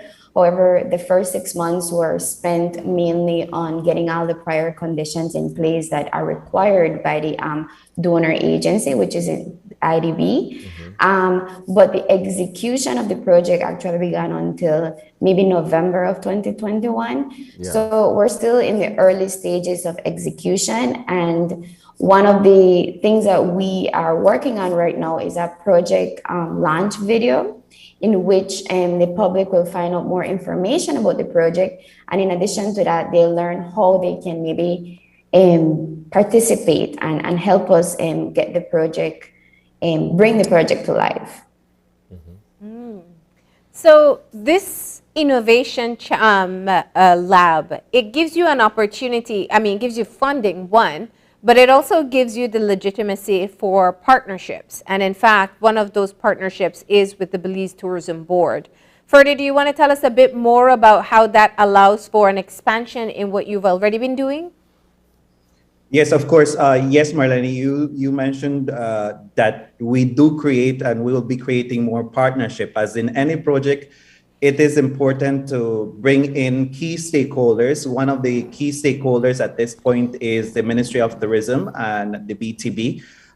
We had a meeting already with the Minister of Tourism, and he has vetted his commitment in continue participating, not only in providing technical assistance, but us also giving the Ministry of Tourism more knowledge in the use of this platform, since this is one of the things that Belizeing.com has been doing for the past years. One of the things that we want to highlight is that for this project to be successful, we are bringing in a wide range of partners, and that will ensure that this is well known across the country. We already have on board Beltrade, we have on board the private sector, we have on board the Ministry of Education, we have also involved the Office of the Prime Minister and other entities that will ensure that at the end of the life of the project, there is sustainability, not only for the company itself and the tourism sector, but to a larger scale, so that the small and medium-sized enterprises would be able to continue using what we're bringing to them as an innovation in technology. All right, so talk to us. You're fairly young, the three of you guys. You're young men and women. In terms of bringing your ideas together in the technological space, what was that like? I mean, you formed a company. Everything is legit and above board, but in terms of the concept, how did this all come together? I can speak to that. So, like Maria alluded to, Belizeing came about, the idea of Belizeing came about because we saw a need in the market for inclusive growth within tourism, right? Yeah. There's the digital divide, where you have the bigger companies with all the resources and expertise and the budget to engage in the digital marketplace. And then you had the smaller tourism enterprises, the mom and pop shops, if you will, who didn't have those resources. And so we thought we could fill that gap, come in with the technology expertise that we had. And so we began just getting involved with the different stakeholders and different players in tourism as we started our business. This was back in 2018. So we're a fairly new company.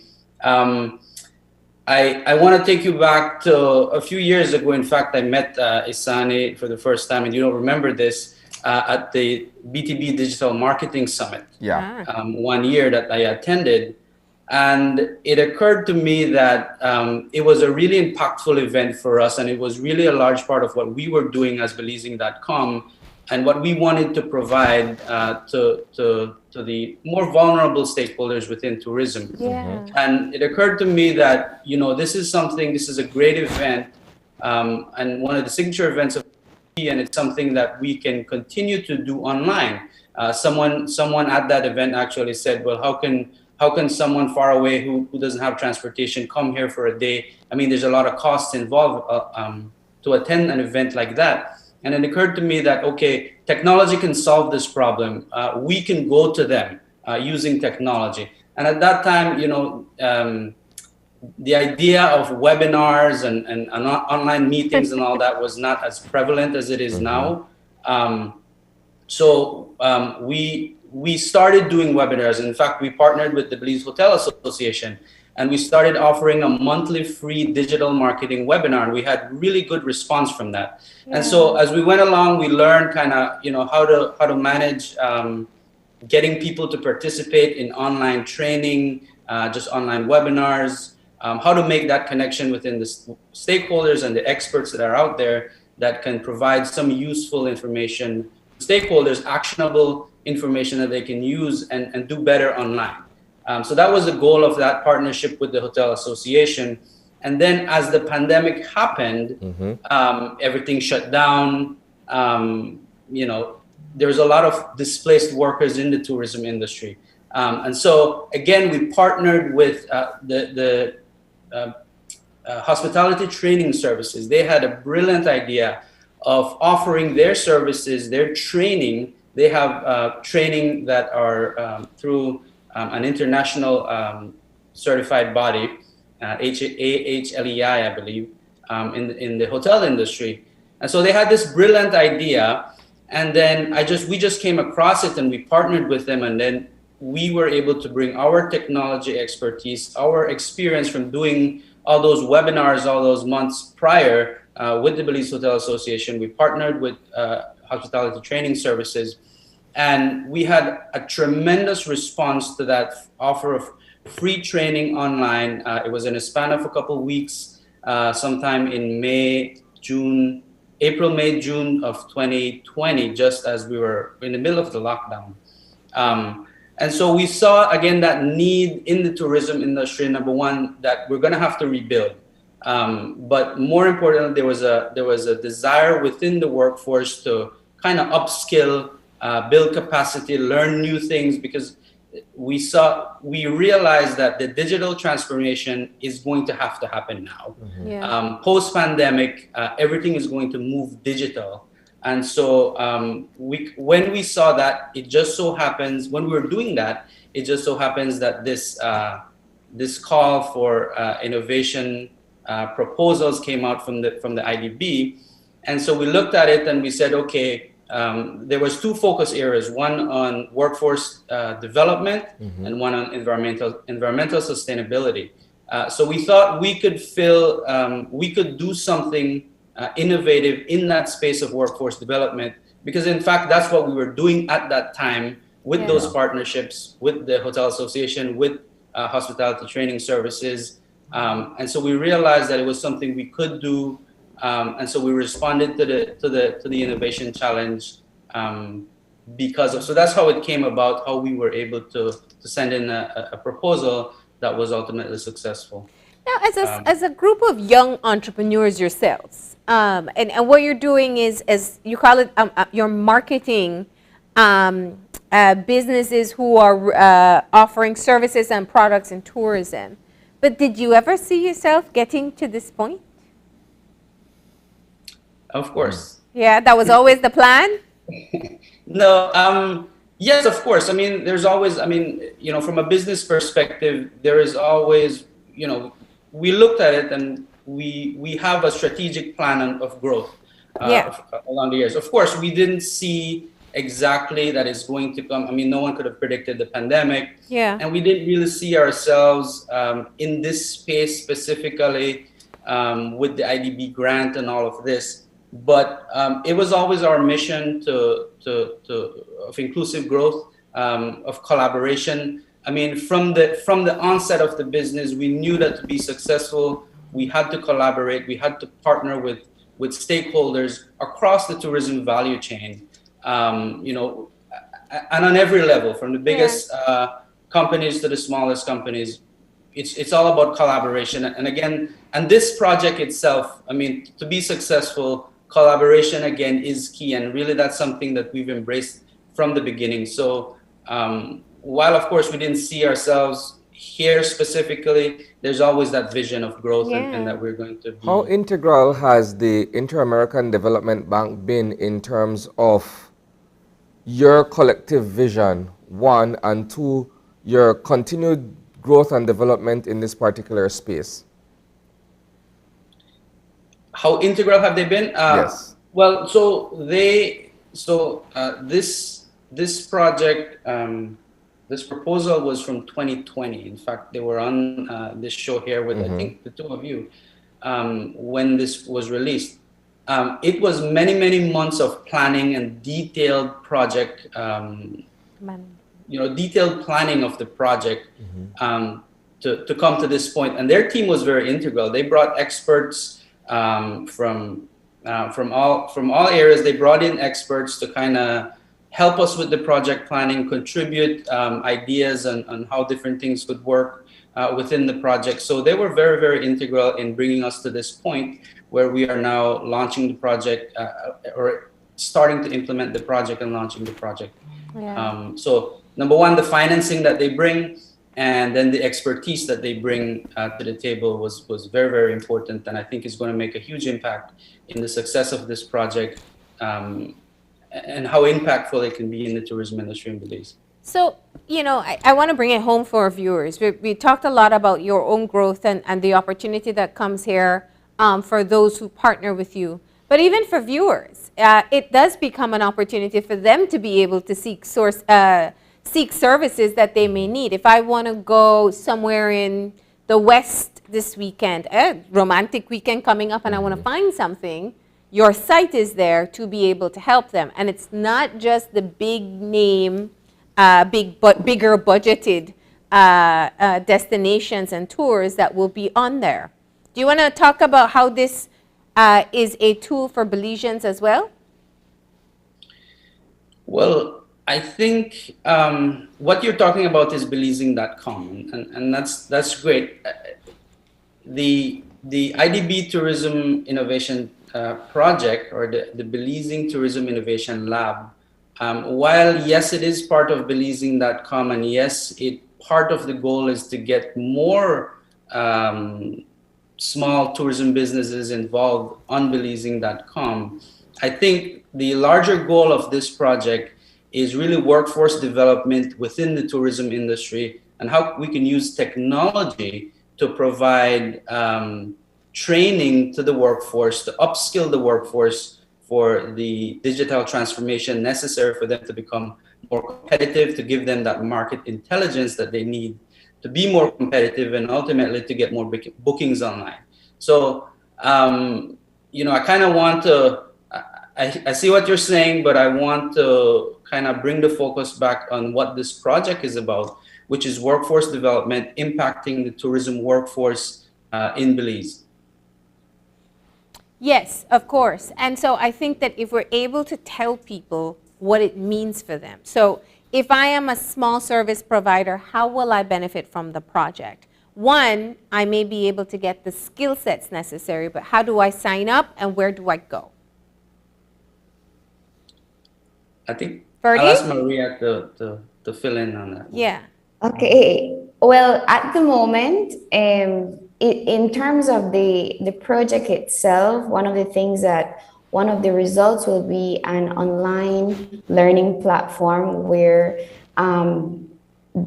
small tourism businesses in Belize will be able to get trained in digital skills and so on. But at the moment, if you're referring to Belizeing.com, then businesses could already sign up. They can go on Belizeing.com, and there is a specific area where businesses can start to sign up and become a part of the platform. However, for the project specifically, the idea here is to use an AI recommendation engine to sort of create a specific curriculum that is based on the capacity needs of the industry, and then create courses that are based on this, and the courses will then be available on an online marketplace, similar to something like Belizeing.com, but it's more like a learning platform. So tourism service providers as well as employees will be able to receive that training within that platform. Yes. So what are some of the topics that you envision will be included? How do you help? And I know you have a specific target of trying to help some of the smaller businesses. What are some of the skill sets that you think they will need? And yeah, let me answer that question, Marlene. Yes, and that is one of the innovations that Let's Go Belizeing brings in. We've been talking about the tourism sector in reference to what they're looking for, and you mentioned, for example, this weekend they can go in the platform and so forth and look of what are the different areas or the different tours that they can get. But this project itself brings an innovation for this small and medium-sized enterprises in the country. We know that they need to keep competitive in the tourism sector. So this is where Let's Go Belizeing comes with the expertise and the innovation of using technology.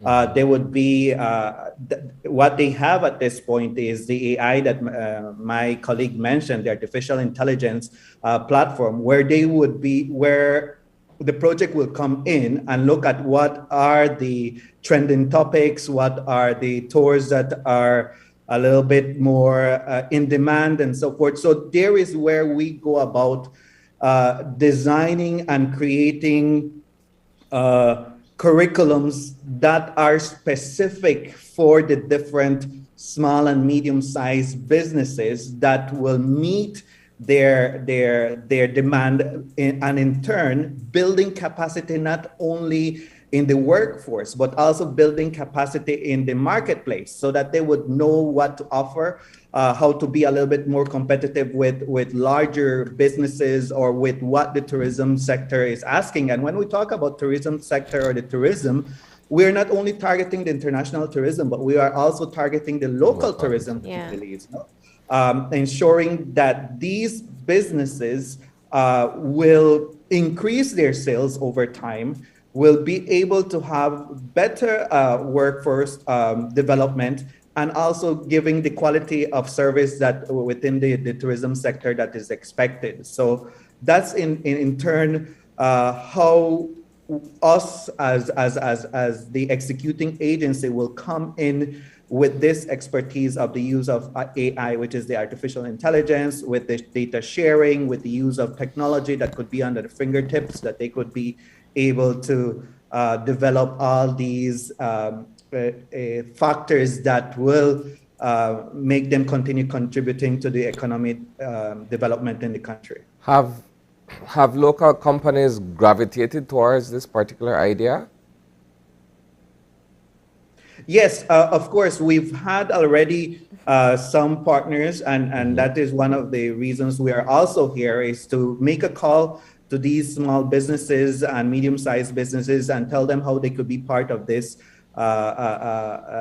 project itself. And then, my colleague could also elaborate a little bit more how they have been using, because we already have a database that Let's Go Belizeing has in hand and allowed us to become the executing agency for this project. Yeah, so we do have more than 100 partners already listed on Belizeing.com. Those partners are small businesses providing tourism services in Belize at the moment. Now, this new project is sort of an extension of that, is how do we provide or transform workforce development in Belize by providing the proper or adequate training necessary, right? However, for the project specifically, this is actually the first time we're talking about it to the public to some extent. Yeah. So we are hopeful that after this, we kind of get more people involved, more tourism businesses to participate, and maybe reach out to us to see how they can be a part of it. But nonetheless, we already have a database, like Ferdy mentioned, of all these small businesses that have partnered with us over the years. These include companies all over the country, whether it's tour companies, hotels. We're also partners with the Belize Hotel Association. So we have a database already that we want to just add to that and hopefully get more businesses involved in how this initiative can help them, right? But I'd like to point out that this is actually the first time that we're talking about it to the public. So hopefully after this, we get a lot more people to participate and share in the process of executing this project. All right. Any final words, guys? Let's start with, oh yeah, go ahead. Sorry. But I think we just wanted to kind of come on this show and to so that people could become excited about this idea. Yeah. I mean, we ourselves are very excited to not only transform workforce development in Belize, but facilitate the adoption of technology and encourage inclusive growth. I'd like to point out, I'm not sure if it was mentioned, but one of our biggest target audiences for this initiative is female-led enterprises in Belize, and we are hopeful that it will help businesses, smaller businesses, become more competitive and resilient in the market. And we know that the pandemic affected all businesses in tourism in Belize, but we are hopeful that this initiative could help these businesses adjust to similar economic shocks in the future much better. All right. And if someone sees this right now, they have a service, a product, or a tour they would like to promote and learn how to promote through your services, how do they get in touch? You can email us at support@belizeing.com. That's usually more than one person would be able to answer that. Our office is located in San Ignacio, Cayo.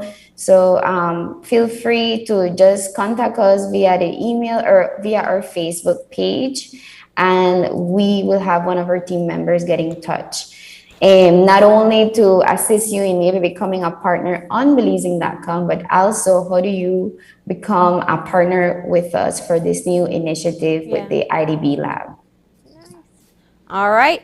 Well, thank you all for joining us and for letting us know the latest developments. Of course, this will be so useful in helping people develop the skills that they need to keep on pushing their own product and the overall product of Belize as a destination. Thank you and best of luck. Thank you too. All right. And with that, we're going to go ahead and take our final break. And when we come back, we'll have our wrap up. So stay tuned.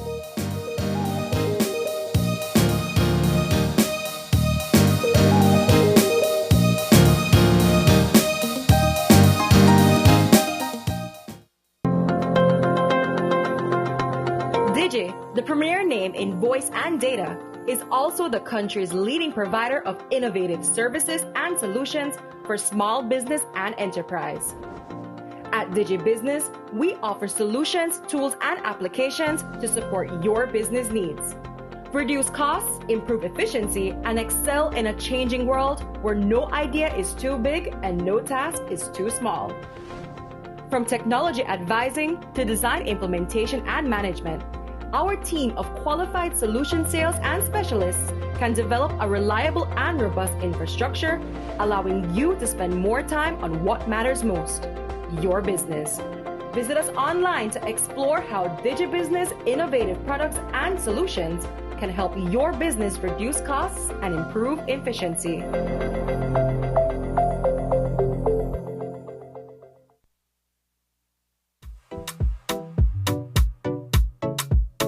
Why should you wear your mask? To protect myself.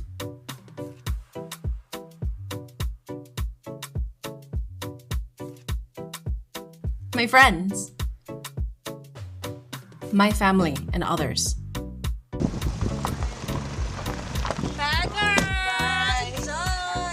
I wear my mask because I love my grandparents. With so many reasons to wear a mask, we continue to advise persons to wear a face mask properly, covering both nose and mouth. Together, we can keep Belize COVID-19 safe.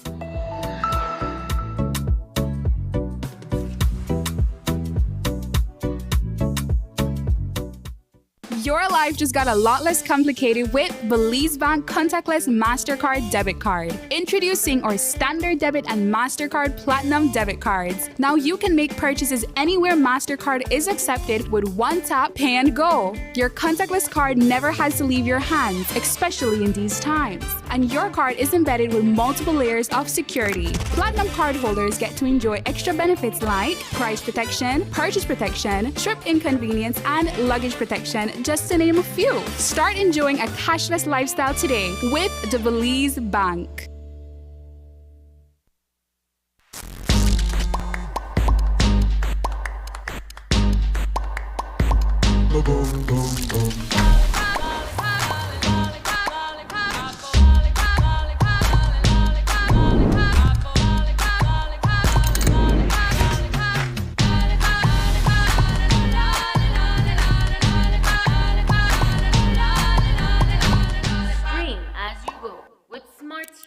Video on demand.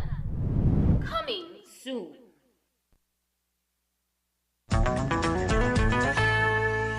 So the doctor has given me 5 days off. How do I get paid from Social Security? This is how Social Security works for sickness benefits. First, you must check that you qualify. You must be between the ages of 14 and 65. You must be employed when you got sick. You must be an insured contributor.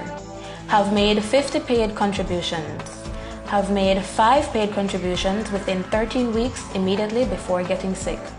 To ensure that your processing goes smoothly, be sure to complete and submit your claim form within 4 days of the first day of illness. Thanks, I get it now. Social Security, safeguarding you, your family, your future. It's almost lunchtime and Alice is getting hungry and forgot to bring cash. She remembers that eCash now has a geolocation feature in which she can easily view the eCash merchants near her, especially restaurants. Her co-workers also ask her to order food for them. Chicken chow mein, please, and a Coke. The merchant sends her the payment link. She taps confirm, and within a few minutes, her food is delivered.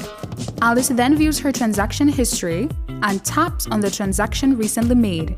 Then taps the split the bill button where she selects the unevenly option and moves the bar to the desired amount per person. The request is then sent to her friends. Her colleagues accept the request and are ready to enjoy their meals. Geolocation and splitting the bill via eCash make Alice's life a whole lot easier.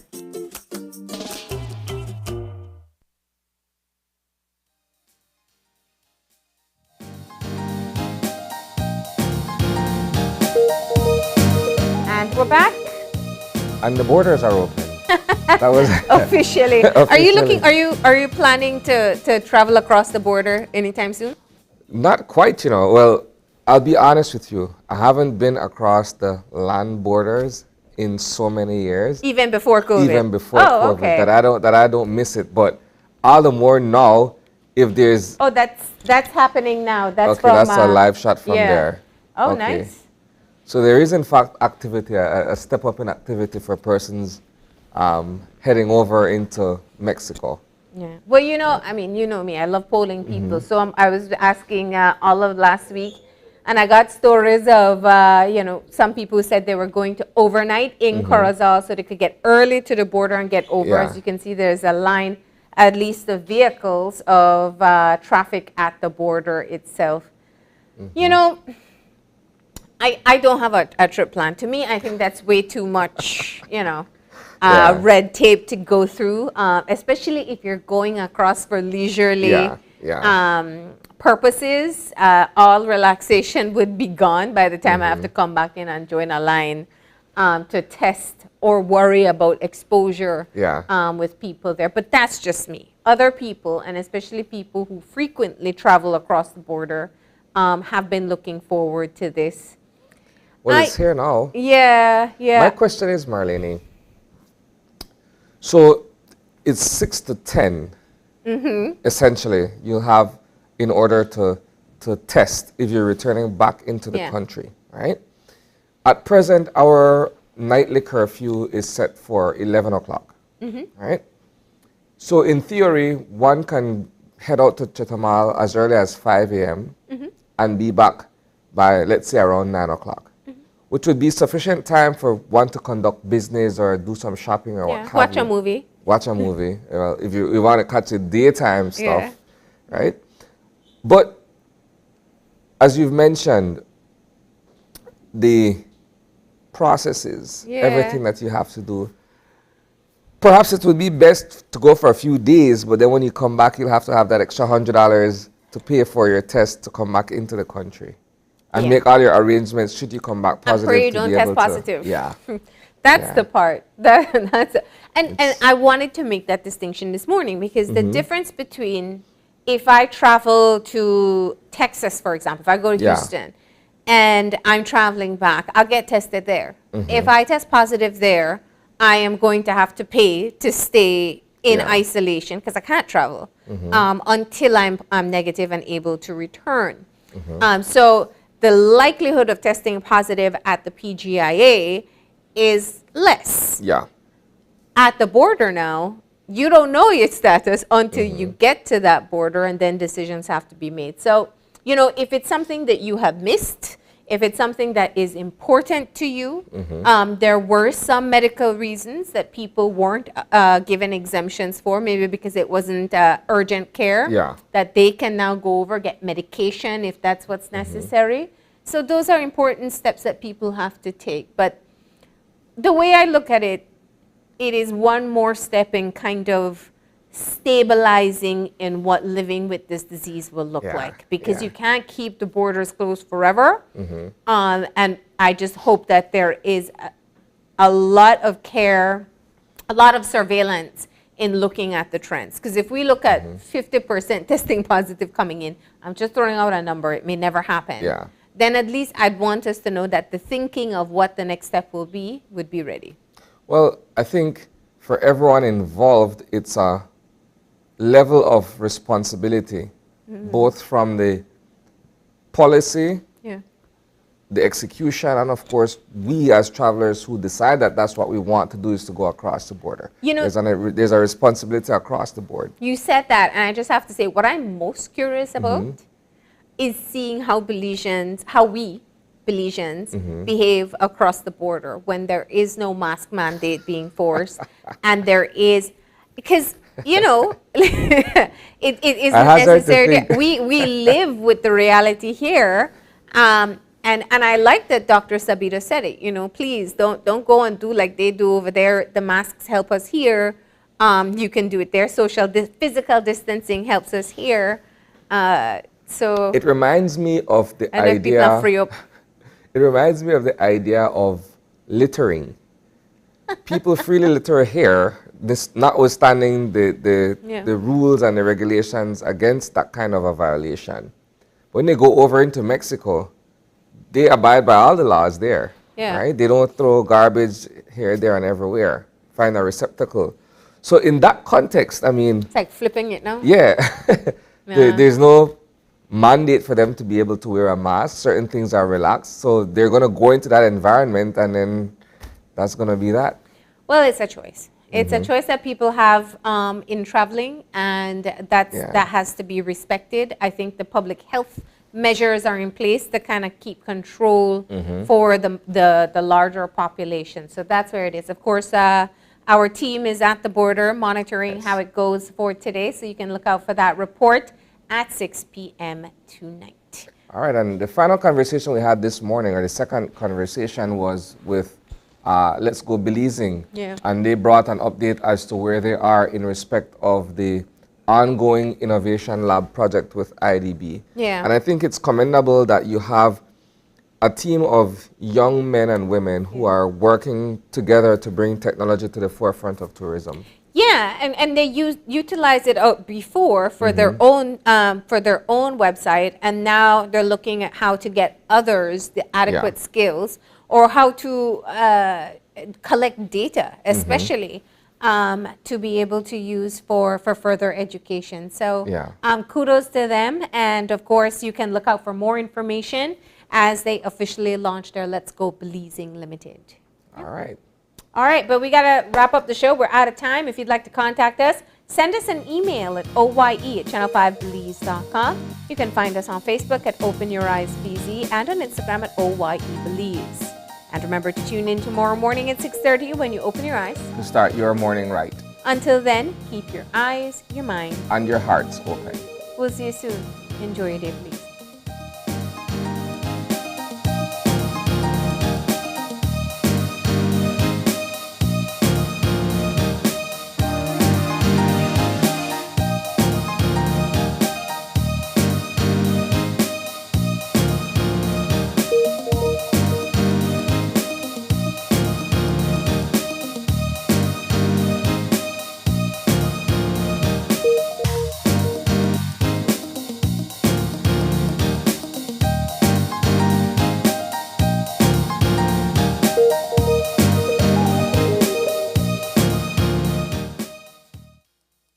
Open Your Eyes was brought to you by the Belize Bank. Our country, your bank.